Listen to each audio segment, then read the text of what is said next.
Sa ngalan ng Ama, ng Anak, ng Espiritu Santo. Amen. Aming mapagmahal na Diyos, bigyan mo po ng malinaw na pag-iisip, malinis na konsensya at matatag na paninindigan ang mga senador na nagsisilbing mga hukom ngayon.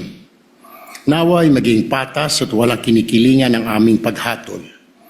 Hindi dahil sa politika, personal na interes, opinyon ng publiko o anumang impluensya. Higit sa lahat, Panginoon, huwag mong hayaang ang hatol ay maimpluwensyahan ng social media. Naway hindi siya mahatulan dahil lamang sa ingay ng mga opinyon online at hindi rin siya mapawalang sala dahil sa popularidad o suporta ng iba. Ang maging batayan lamang sana ay ang katotohanan, ang batas at ang mga ebidensyang iniharap sa paglilitis. Kung tunay nga na walang sala si Vice President Sara Duterte, bigyan mo ng tapang at karunungan kaming mga hukom na siya ay agad na mapawalang sala.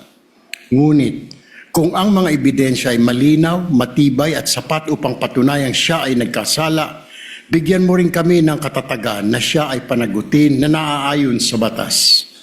Panginoon, naway maging mabilis ngunit makatarungan ang paglilitis na ito. Huwag nawa itong patagalin ng walang sapat na dahilan sapagkat tunay na ang kasabihang justice delayed is justice denied. Sa huli, naway hindi ang politika, social media o popular na opinyon ang manaig, kundi ang katotohanan, katarungan at kapakanan ng sambayanang Pilipino. Ito ang aming isinasamo sa inyo, Panginoon. Amen.